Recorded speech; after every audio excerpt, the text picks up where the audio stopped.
Oh, I didn't see you guys there. Ignore the outfit. I just got back from the grocery store. Welcome to the Roaring 20s, where dieting, thanks to our overlords, has never been easier, and caring less about money has been made possible because it's worthless. And I've never felt more enlightened or coming into an enlightened state than now. The 20s are a time where things that seemed impossible are becoming very, very possible. How about it, Scalise? Thankful? Yeah. I'm Gracious? very grateful. I'm totally I'm full of gratitude. I like not having decisions because I don't have any money. So, if those decisions that come from having lots of money, those stressors are gone.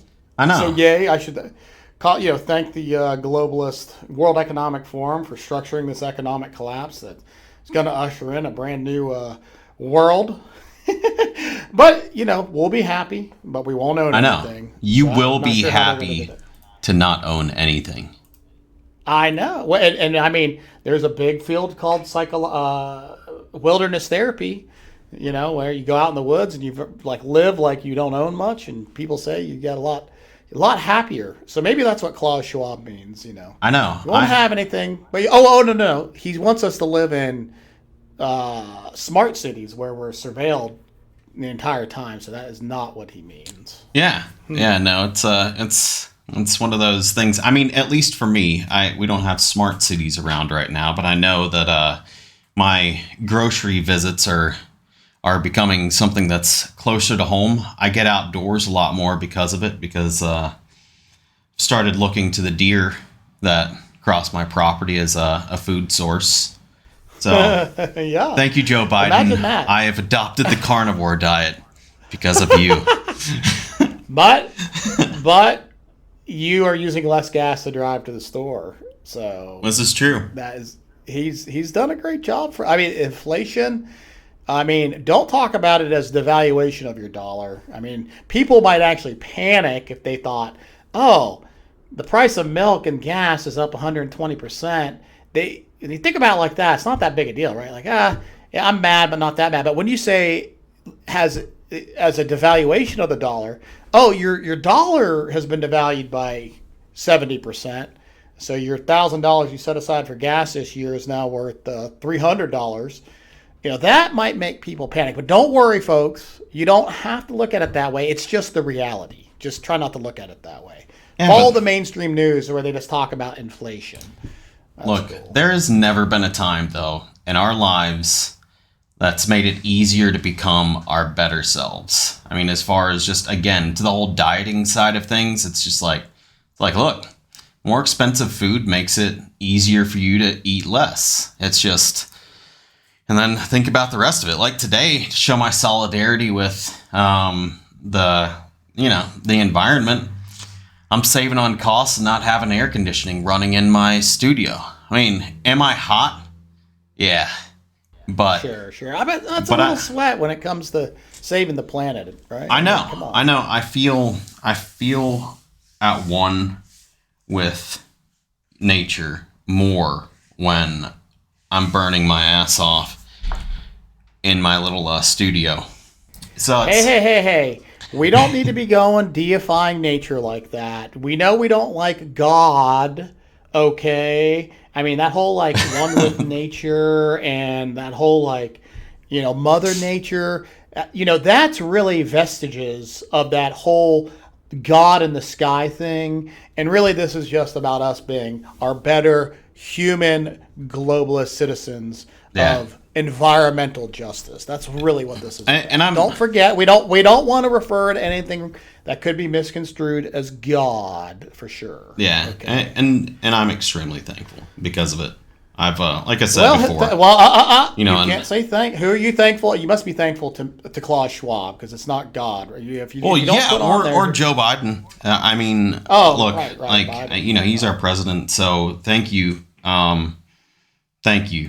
From the bottom of my heart, I genuinely have never felt like a deeper human being, and one just more in touch with my family and friends and nature. Yeah, thank you so much. This fly. Yeah, I mean it's definitely pushing me back out to the whole wilderness consideration. I mean, up until all my money evaporated in the market, I was definitely thinking like I'm going to have a bunch of money. Maybe I'll live in a nice prestigious neighborhood I know. and send my kids to woke schools where they can be groomed to be little objects of pedophiles. I mean, But once now, you now made that it, you bought like a big SUV, you and your wife. Like the corruption immediately started manifesting itself. I mean, it's true. and what your excuse at that point was so that your kids would have a safer vehicle to travel in. Scalise, yeah, no, it's good. It's good that you've lost. Putting my kids ahead of a vague idea of the environment and the survivalship of the species. I understand. Inherently selfish. I apologize Yes, to the environmental powers that be. I apologize. and thank How you, dare I think about my family? YouTube and Rumble and BitChute, for giving us this, albeit small, platform to tell the world that we are sorry. How And and thankful to Biden and the global world economic. We're very thankful for you guys being our economic saviors by taking us through destruction first. I mean, that makes great sense to me. I know that whole biblical cleansing by fire thing. I mean, Yeah, it you really and I- resonates with me. yeah. But dude, this is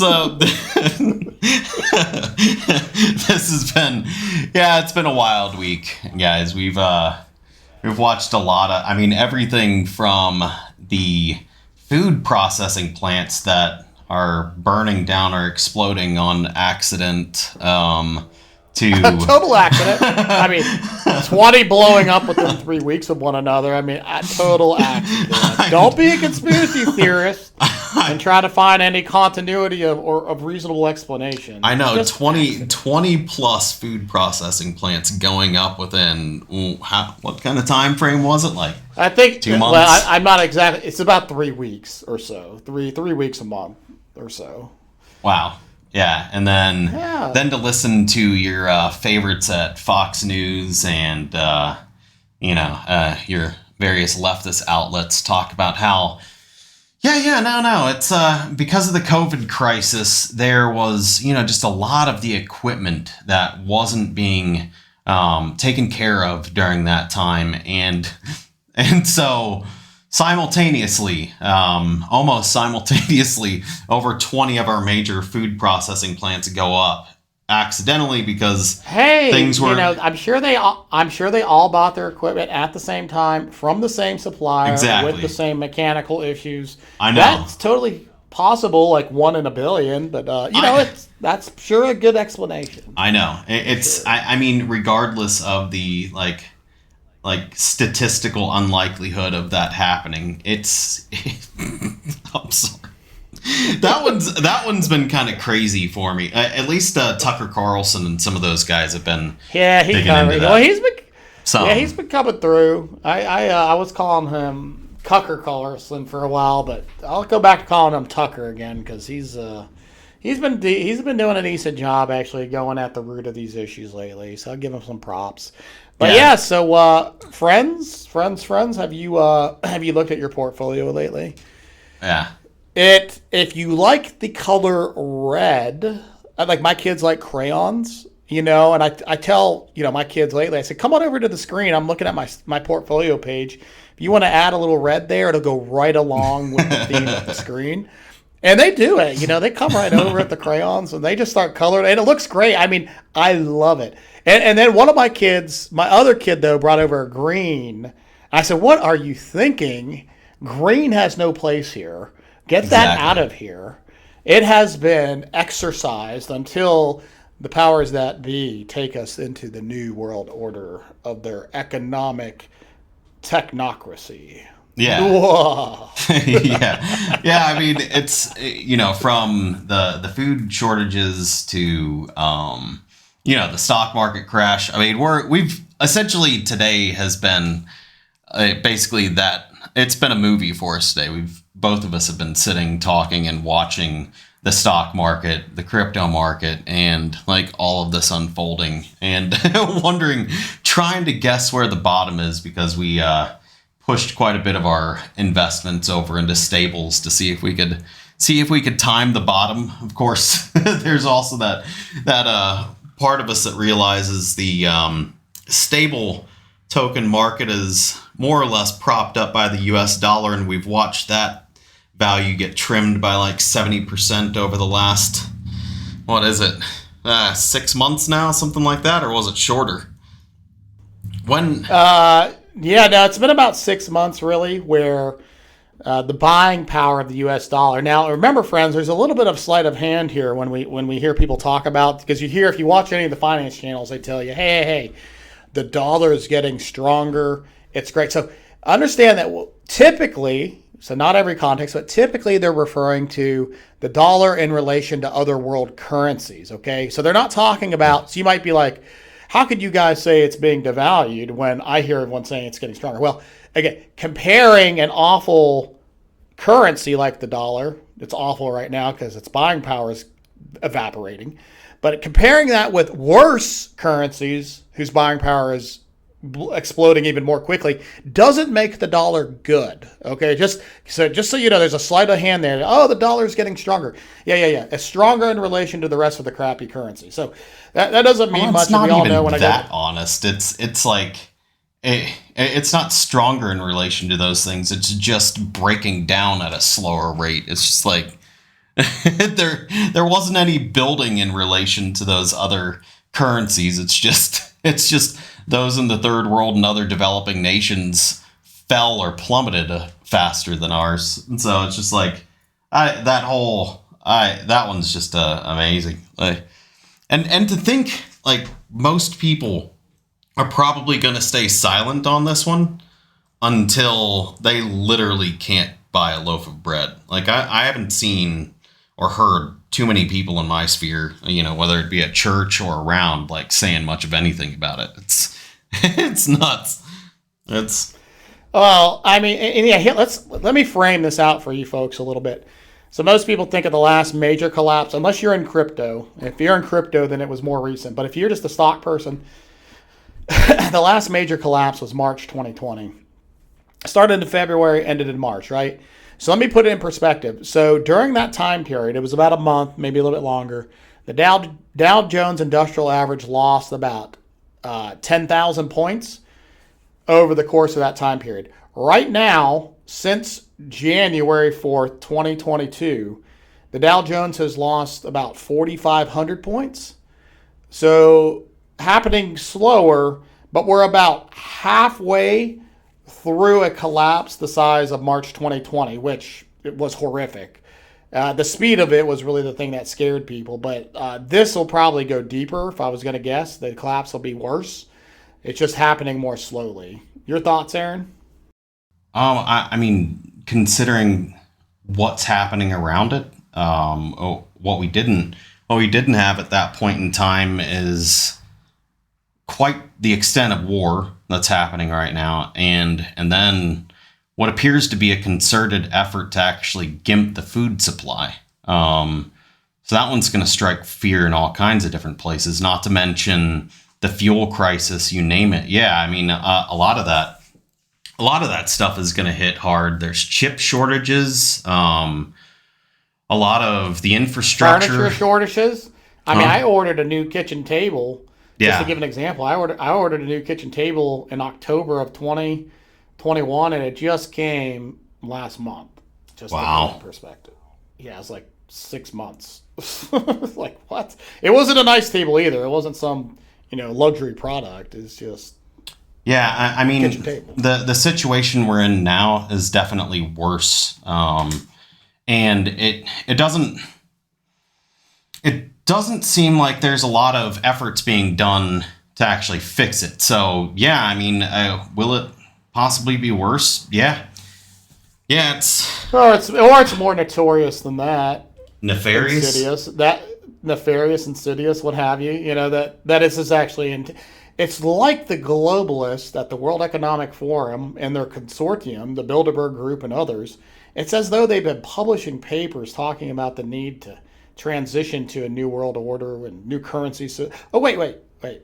Oh, they do publish stuff like that. Oh, but who are they? They're just like the richest people in the world by far. I mean, they have no influence over any of this. That would be silly to think, you conspiracy theorist. Yeah, and they definitely wouldn't do something that led to mass death either. Oh, Which no, they're definitely not part of like a death cult or wokeism. I'm sure they're not tied to any of the woke politics and the corporations, even though they are like board members in all those big companies. I'm sure it has nothing to do with that. They would surely not be part of Yeah, that. that's one of those things. I mean, in hell, I'd even we talked about it back toward the beginning of the COVID health crisis. But even on our end, we hadn't thought about that much recently. But I know there was the numbers of people that were dying from starvation in various parts of Africa and different third world countries was going up big time because of because of the shutdown of the supply chain and any number of different things. And it's just like the reaction we had to that, all while saying we cared about human life, and then just completely ignoring the news networks. It's like some of them occasionally did some stats on those things, but by and large, it went completely ignored the numbers of people that starved to death in some of those places because we decided to shut the economy down.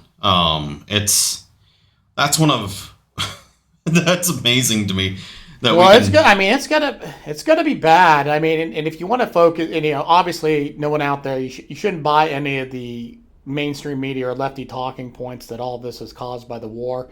But at least this one feature, namely the wheat production and potash and fertilizer production, that will be directly impacted by Russian sanctions against the West. Yeah. Where they're not going to export the potash we need for our fertilizer, and they produce a lot of it, a lot of it. Yep. And then wheat from Russia, and then Ukraine is kind of the breadbasket of the world. At least the eastern world, as far as wheat goes, and that's been, that crop's probably been ruined. So we expect, if you are looking for some sort of play, you might look at wheat and potash stocks, because we should see a supply constriction there, which may drive the price higher. I don't know, but I mean, here's the thing: back to famine in Africa. I mean, we're going to see that expand. You can't have fertilizers limited and then one of the fundamental grains, wheat, have an awful year without expecting something awful to come of it. Yeah, no, considering where we're already at, if we continue down this road, it's just gonna. There's no way this doesn't become something that's exponentially problematic. I don't know where it stops, and the thing is our supply chain is really complex too. And if we keep doing this, it's one of those things that, ignore some of the other stuff that's happening. It takes a long time to wind that thing up when you stop it, when you affect it like this. The amount of time it actually takes to get that thing back up and operational, and to a place where it's able to service the needs and wants around the globe. It's it's hard to say. It's hard to say what'll happen there. It's or if they even want it to come back, because we've been jesting this whole time, but the deal is people in power and radical positions of globalist power publish the need for limiting reproduction, limiting the amount of population, focus, and they'll usually discuss it in terms of sustainability, because that's a real clever, happy sounding way. Because there's two ways to get sustainable: you either produce more using less, or you reduce the people that need to receive the production. So when you hear sustainability, don't assume, my undergrad was in land management, so I hear sustainability and I think about, utilizing land better.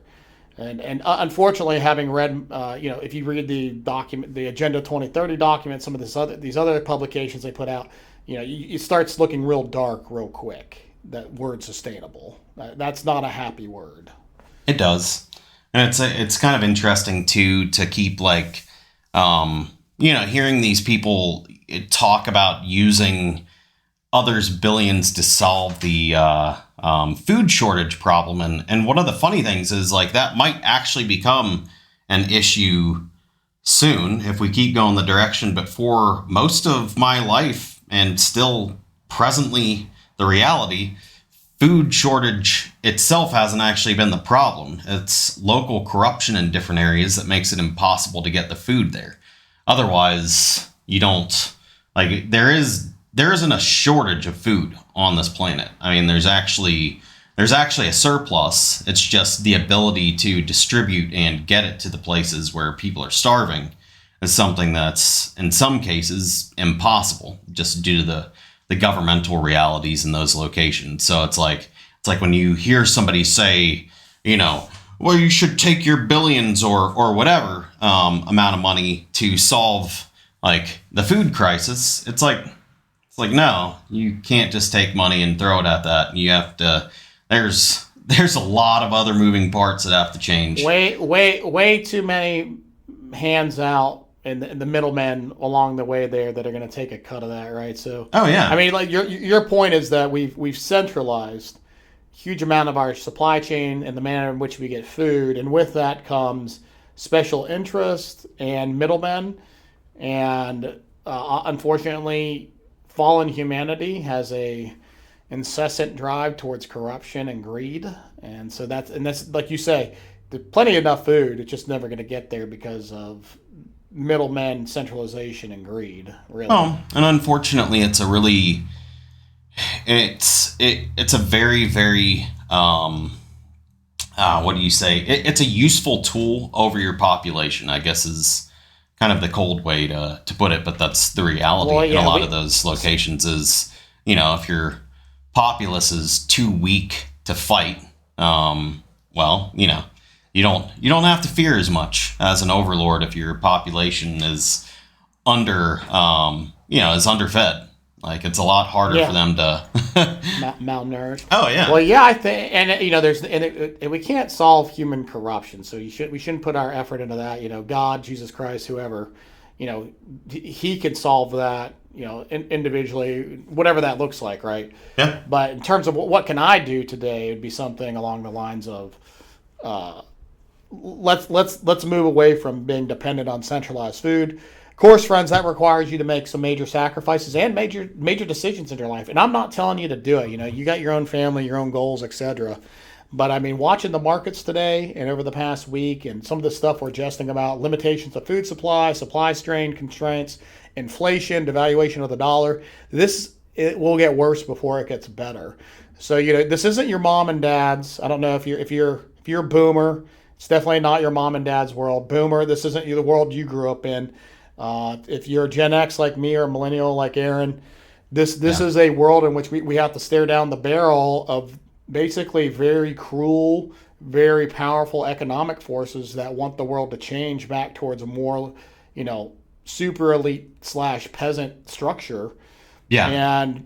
And you're just going to have to, you might have to make some really hard decisions and face the fact that, the opportunities you had growing up might not be the same opportunities your kids will have in the future because of really just massive globalist economic powers. Yeah. By the way, this is not, don't be surprised. I've been talking about this for more than a year. You can go back and listen to my old podcast on my own channel. This has been long in the coming, and it's been very clear and easy to see. Yeah, it's one of those things.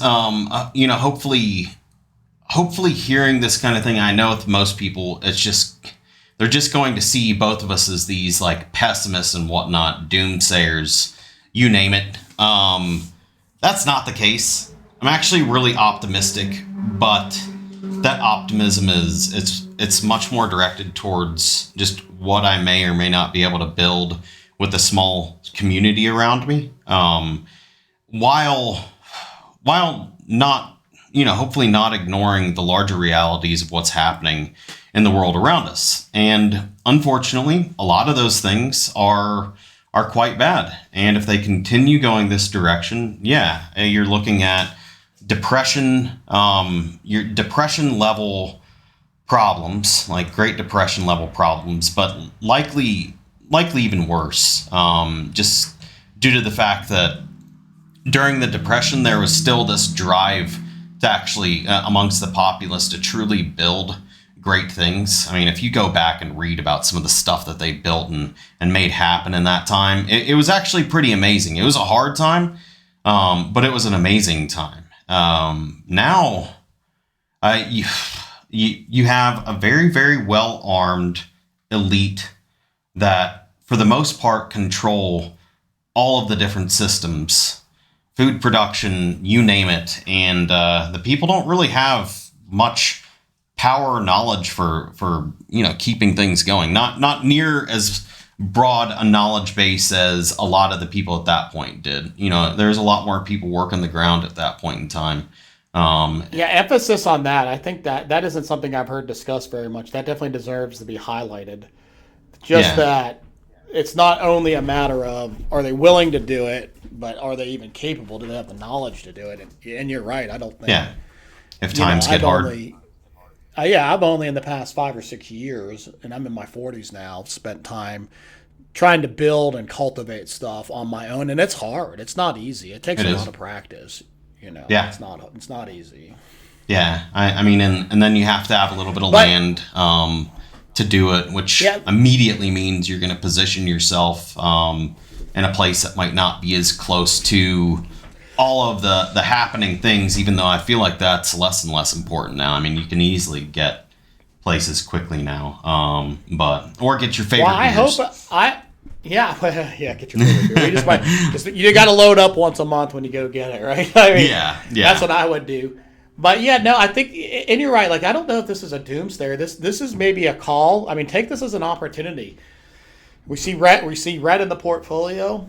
Take this as an opportunity to encourage yourself, an opportunity to rethink what your priorities are, an opportunity to think about the way you want to live going forward. Because sometimes we don't think about those very meaningful questions, and then be willing to make the changes until we're put in a situation where we're almost forced to. And I think we're coming to that. And we could get into the crypto market a little bit here. I mean, crypto market, friends, is kind of like a leading indicator. It actually has a lot of correlation with the NASDAQ, and even the S&P now is almost a 60% correlation. But historically, and by that I only mean about the past year, as the crypto market comes down, so does everything else. And if you're watching the crypto market, it's coming down big, and so we should expect the stock market to follow. Yeah. Yeah, well, and it certainly has, and both of them have been making could you say leaps and bounds downward? Yeah.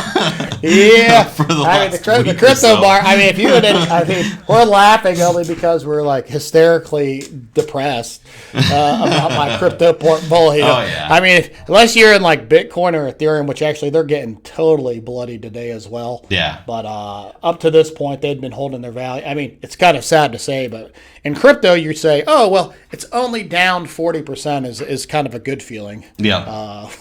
And now, of course, there's tech stocks now that are down 70%, 60% over the past 6 months. So this isn't just a crypto thing. Crypto takes it worse, but looks like it's all coming together. Yeah, no, it is. And it's hard to tell where the bottom's going to be on this one. But, like part of the time we've been taken today has been strategizing for how to actually play this in as beneficial way as possible. So, that's one of those things. It's like people don't expect for somebody else to guard your things. I mean, granted, if you have a small community where you're helping each other, like Scalise and I have been with, with just trying to make smart decisions with our assets. But overall, I mean, but depending as much on asset managers and those kinds of people, get a little more aggressive and hands-on with your own investments to try and make some smart decisions for the future. And if you don't know much about it, educate yourself on it. This is a really good time to do it. And that's one of those things you're going to have to learn how to do in order to be a part of making things better in the future. You're going to need good ideas of all kinds. This can be a great time for refocusing people. But it's going to be a hard one too, especially if there is, and probably will be toward the end of the summer. What do you think the the possibility on the food prices. Like, when do you think the clock on that one runs out and the shortages that have presently hit us?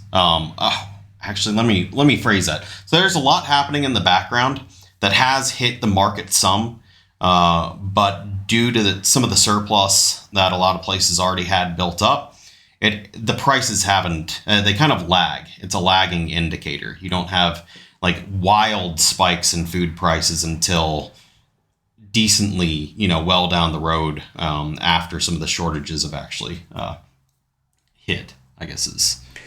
Yeah, no. I mean, definitely. I think we're looking at the summer to start feeling the real impact. And by the way, it's kind of scary for me to even say that because I know milk and eggs where I live in Florida, which is a relatively cheap place to live. In where I live in Florida, so not everywhere in Florida is cheap, but where I live is pretty cheap.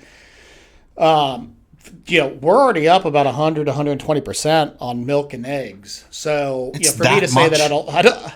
Yeah, well, I mean, dude, I have not been following the prices of those. Yeah, well, I guess eggs I haven't because well, you used to be able to get 12 eggs for under $2, and my wife does the shopping, but we were just speaking about it. She said that it's now $4.12 or something insane. Wow. So, and the same thing for milk. Milk used to be like $2 and change, and now it's up to four something. Well, so yeah, I mean we're already like staring at 100% inflation on a lot of food prices. And I'll just cite the Goya CEO. He came out and made a statement that the prices of food are going to go much higher. And he's a major producer of what's relatively cheap products in the food, beans mostly. Yeah. But if we can't, so he would know, right? Because he's watching that stuff. Yeah. Yeah. I think the summer we're going to start really seeing it, and then as supply constraints continue, and remember, as the purchasing power of the dollar goes down or inflation goes up, however you want to think about that, it's the same side of the same coin, two sides of one coin.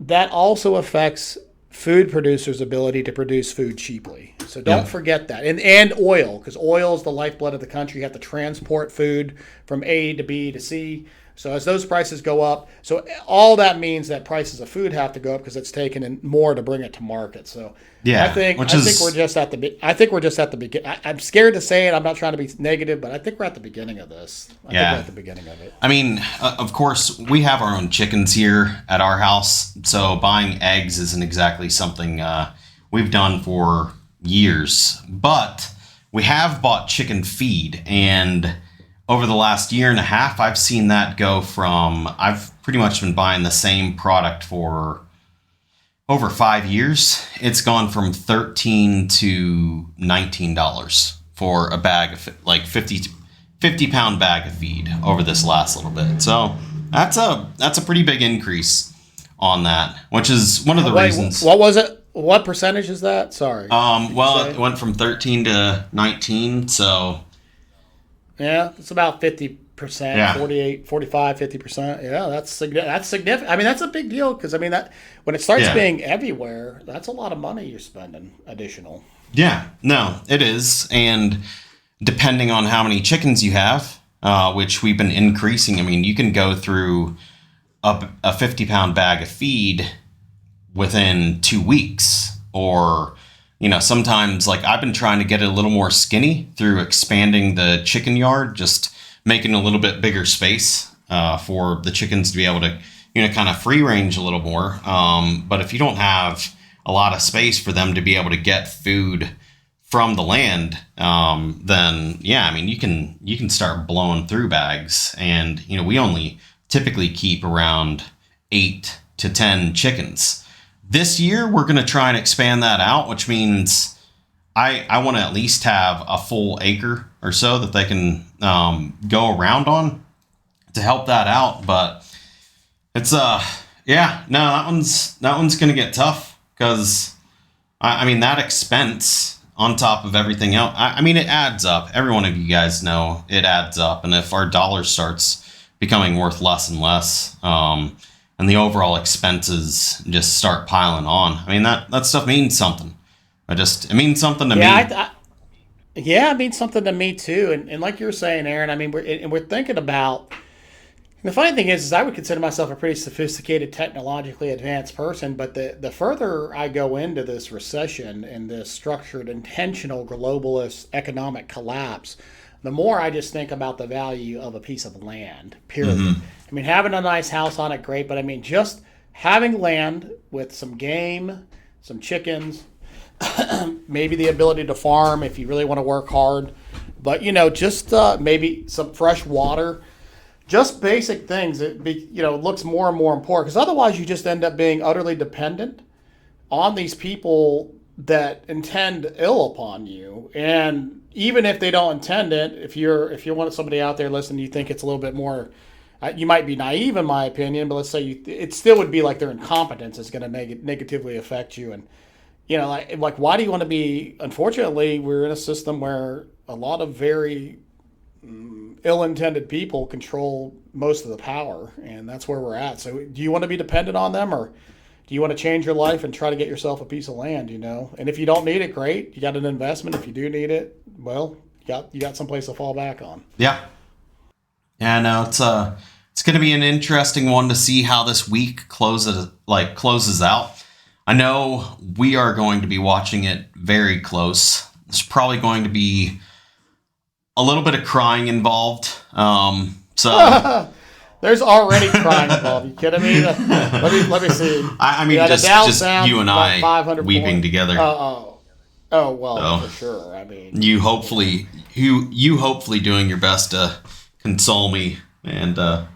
I will. Hey, just so anyone in the crypto market out there been watching UST, it is depegged all the way down to 93 cents right now. So it'll probably pop back, but this is not a great indicator for the long-term viability of a stable coin, because that's a significant.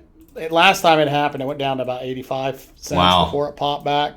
So this is not a great look for a stable coin. Yeah. It's paying really good interest though. But I'm not going to tell you what that is. But really good interest when it loses its peg means nothing. So just if you're in that, pay attention. Yeah.